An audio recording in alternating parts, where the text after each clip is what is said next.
मैं हूं अभिषेक बारेट और इस वक्त आप धमचिक.com का स्पेशल सेगमेंट एक किस्सा का हिस्सा बन रहे हैं। हिंदी सिनेमा के पास यूं तो कई दिल फरेब और मंझे हुए अभिनेता और अभिनेत्रियों का पूरा एक संग्रह है। ऐसे अभिनेता जो एक्टिंग को भी इतनी शिद्दत से करते रहे कि कई बार उन्हें अपने किरदार से बाहर आने में ही डॉक्टर्स की मदद लेनी पड़ी।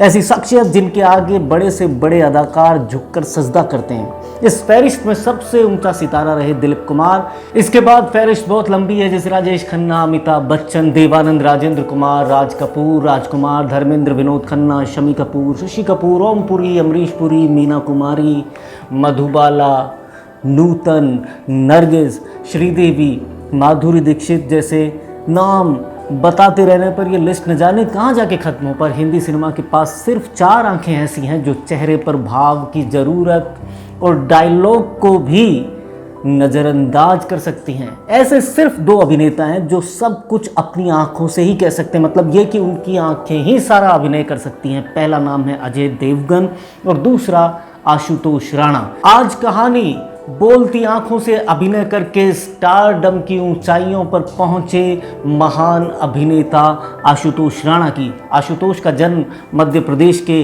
गाडरवारा में नरसिंहपुर के किरगी गांव में 10 दिसंबर 1967 में हुआ था। बचपन से ही ये आध्यात्मिक रहे।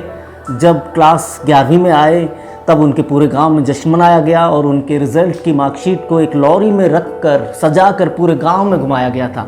आशुतोष का पूरा नाम आशुतोष राणा राम नारायण नीखरा था, जो आगे चलकर सिर्फ आशुतोष राणा रह गया।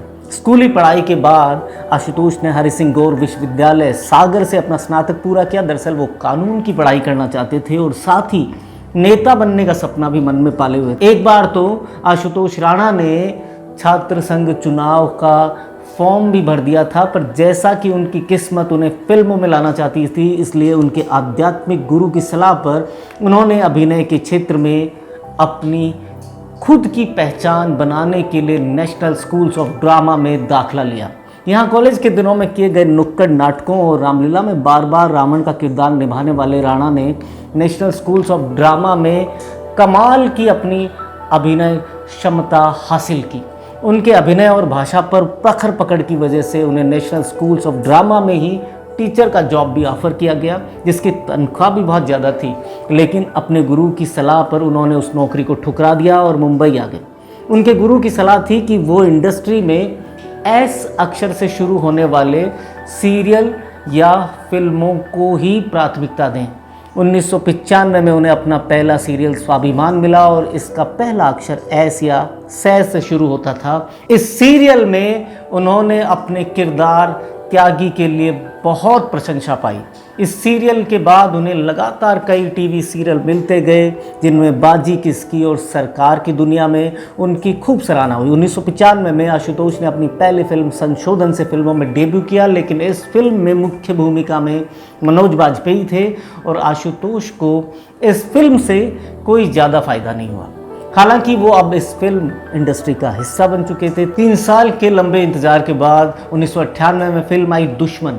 इसमें आशुतोष राणा का किरदार नेगेटिव था। इस फिल्म में उनके साथ लीड रोल में थी सुपरस्टार काजोल। इस फिल्म में आशुतोष राणा ने गोकुल पंडित नाम के एक साइको किलर, जो बलात्कार और हत्या करने के बाद भी पुलिस से बच जाता था, उसका इतना नेगेटिव शेड किरदार निभाया कि इसे देखने वाले की आत्मा थर्रा उठे। 44वें फिल्म फेयर अवार्ड्स में इस फिल्म के लिए आशुतोष राणा को उस समय सर्वश्रेष्ठ खलनायक का अवार्ड मिला। वहीं काजोल भी सर्वश्रेष्ठ अभिनेत्री के रूप में नामांकित हुई, पर उन्हें सर्वश्रेष्ठ अभिनेत्री का अवार्ड इस फिल्म के लिए ना मिलकर फिल्म कुछ कुछ होता है के लिए मिला। ये film Hollywood film eye for an eye का रीमेक थी, पर आशुतोष राणा ने इसे इस तरह अपनाया कि हर जुबान पर सिर्फ आशुतोष राणा का ही नाम आ गया। आशुतोष इस फिल्म से रातों रात इंडस्ट्री के सुपर विलेन कहे जाने लगे। इस फिल्म को अब 25 साल पूरे हो गए हैं और आशुतोष के सफल अभिनय को लेकर काजोल ने ट्वीट कर कहा है कि आशुतोष की स्क्रीन प्रेजेंस को लेकर वो बुरी तरह डर गई थी। इस फिल्म को पहले काजोल ने करने से ही मना कर दिया था, बट डायरेक्टर तनुजा चंद्रा के बहुत समझाने पर वो आखिर मान गई थी। तनुजा को भी इस फिल्म के लिए सर्वश्रेष्ठ नवोदित निर्देशक का अवार्ड मिला था। इस फिल्म के कई ऐसे दृश्य हैं जहां पोस्टमैन की वर्दी में गोकुल पंडित के रोल में आशुतोष राणा ने डायलॉग बोले ही नहीं, बल्कि आप इसमें उनके किरदार का वैश्यपन, दरिंदगी और क्रूरता को बस उनकी आंखों से ही महसूस कर लेते हैं। ये डायलॉग सिर्फ उनकी बड़ी बड़ी आंखों ने ही कह दिए थे। आशुतोष को सिर्फ इसके लिए फिल्म फेयर ही नहीं बल्कि जी सिने बेस्ट विलन का अवार्ड भी मिला। और आशुतोष को इस फिल्म से पहले जो लोग जानते तक नहीं थे, आशुतोष राणा को पूरे भारत का बच्चा बच्चा जानने लगा था। इस फिल्म के स्क्रीन प्ले को डायरेक्टर महेश भट्ट ने लिखा था और फिल्म के निर्माता थे पूजा भट्ट और मुकेश भट्ट। एक दिलचस्प किस्सा है कि एक बार आशुतोष अपने संघर्ष के दिनों में महेश भट्ट से मिले और जाते ही सबसे पहले उनके पैर छुए, और ऐसा करते ही महेश भट्ट उन पर चिल्ला उठे और अपने सेट पर मौजूद गार्ड से बोले कि अंदर किसने आने दिया इसको, अभी इसे सेट से बाहर निकालो। और आशुतोष राणा को सेट से घसीट कर बाहर निकाल दिया गया। लेकिन राणा वापस आए और बोले कि आपको इस बात का बुरा क्यों लगा। तब महेश भट्ट ने कहा कि उन्हें पैर छूने वालों से नफरत है। इसका जवाब देते आशुतोष ने कहा कि पैर छूना उनके संस्कार का हिस्सा है। इतना सुनने के बाद महेश भट्ट ने उन्हें गले लगाया और उनको उनका पहला सीरियल स्वाभिमान भी वहीं ऑफर कर दिया। इसके बाद बारी आई 1999 की फिल्म संघर्ष की। इसमें प्रीति जिंटा और अक्षय कुमार मुख्य भूमिकाओं में थे और महेश भट्ट उस वक्त अक्षय की फिल्म जानवर की शूट कर रहे थे। इसमें भी आशुतोष राणा थे। उन्होंने इस फिल्म में विलेन लज्जा शंकर पांडे के किरदार के लिए काम करना शुरू कर दिया था। एक दिन उन्होंने आशुतोष राणा को फ़ोन किया और कहा कि मेरी अगली फिल्म संघर्ष में एक विलन का कैरेक्टर है और ऐसा विलन जिससे बड़ा आज तक कोई विलन नहीं हुआ, पर ये रोल मैं तुमको नहीं दूंगा। आशुतोष ये सुनकर बेचैन हो गए और सीधे जाकर महेश भट्ट से मिले और उनसे शिकायती लहजे में बोले कि या तो आप ये कह दीजिए कि मैं एक बुरा एक्टर हूँ, या फिर जिस किसी एक्टर को आप ये रोल देना चाहते हैं उसके साथ मेरा ऑडिशन करवा लीजिए। अगर मैं ऑडिशन में फेल हो जाऊं तो आप मुझे खारिज कर देना। इस बात पर महेश भट्ट जोर से हंसे और बोले कि मैं बहुत दिनों से तुमसे मिला नहीं था, इसलिए मिलने की इच्छा हो रही थी, बाकी ये रोल तुम ही कर रहे हो। और फिर इस रोल में आशुतोष राणा ने इतिहास रच दिया। साल 1999 में रिलीज हुई फिल्म संघर्ष में आशुतोष राणा ने एक ऐसे किन्नर का कैरेक्टर प्ले किया है, किरदार अदा किया है, जो बच्चों की बलि देकर अमर होना चाहता है। लज्जा शंकर पांडे की सनक, बौखलाहट, उसका पागलपन और बर्बरता, सब कुछ इतना दमदार था कि वो हिंदी सिनेमा की अब तक की सबसे क्रूर और नेगेटिव शेड का किरदार बन गया है। इसके बाद 1998 में गुलाम और जख्म, जानवर, बादल, कसूर, गुनाह, राज, एलओसी कारगिल, दिल परदेसी हो गया, हासिल अब तुम्हारे हवाले, वतन साथियों, कलयुग, शबनम, मौसी, आवारापन, धोखा, अब तक 56 2, धड़क, सिम्बा, मुल्क, सोन चिड़िया, वॉर, हंगामा 2, शमशेरा, पृथ्वीराज, पठान जैसी कितनी ही जबरदस्त फिल्मों में उन्होंने अभिनय किया।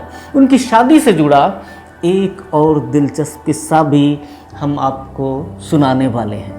फेमस टीवी एक्ट्रेस और फिल्म अभिनेत्री रेणुका सहाणे को जब आशुतोष ने फिल्म जयते के प्रीमियर में देखा तो उनको रेणुका से प्रेम हो गया।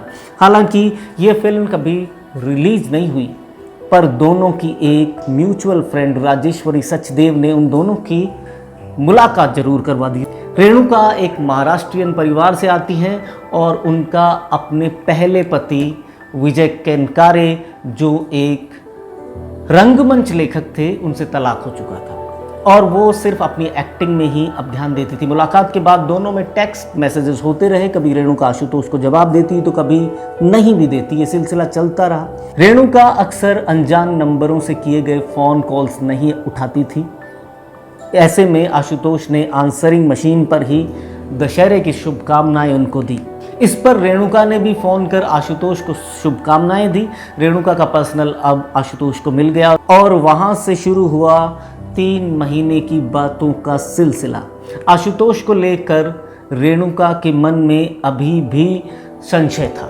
दिसंबर महीना सर्द था और भावनाओं की गर्माहट आशुतोष और रेणुका के बीच बढ़ चुकी थी। आशुतोष हैदराबाद में शूटिंग कर रहे थे और रेणुका गोवा में। फ़ोन करके इंतज़ार में तब रहे आशुतोष ने एक दिन एक कविता लिखकर रेणुका को सुनाई। ये कविता प्रश्नवाचक कविता थी जिसमें आशुतोष ने सब कुछ पूछ लिया था। कविता ये थी कि प्रिय लिखकर नीचे लिख दूं नाम तुम्हारा, कुछ जगह बीच में छोड़ नीचे लिख दूं सदा तुम्हारा, और लिखा बीच में क्या ये तुमको पढ़ना है, कागज पर मन की भाषा का अर्थ समझना है, और जो भी अर्थ निकालोगी तुम वो मुझको स्वीकार, मौन अधर कोरा कागज अर्थ सभी का प्यार। रेणुका कुछ देर ठहरी और फिर बोली कि Rana ji I think I am in love with you. और 25 मई 2001 को आशुतोष और रेणुका ने मराठी रीत रिवाज से शादी कर ली। आशुतोष लगातार अपने काम में आज भी एक से बढ़कर एक फिल्में दे रहे हैं और उनके साथ ही वो कविताएं लिखते हैं और आध्यात्मिक मार्ग पर परम शिव भक्त भी हैं। अपने दो बच्चों और रेणुका के साथ वो अपना खाली समय बिताते हुए खुशी से अपने सफ़र में लगातार चल रहे हैं। कैसा लगा ये हमारा किस्सा आपको कमेंट सेक्शन में लिखकर हमें ज़रूर बताएं। साथ ही अगर ये किस्सा आपको अच्छा लगा हो तो अपने लोगों के साथ में इसे साझा करें, शेयर करें, हमारे चैनल को सब्सक्राइब करें, बेल आइकन को प्रेस करें, और हम आपके लिए लगातार नए नए किस्से लाते रहेंगे, कहानियाँ आपको सुनाते रहेंगे। इसके लिए आपको वही काम जो आप रोज़ करते हैं, शेयर, सब्सक्राइब और बेल आइकन को प्रेस करना, वो लगातार करते रहें। फिर मिलेंगे। शुक्रिया।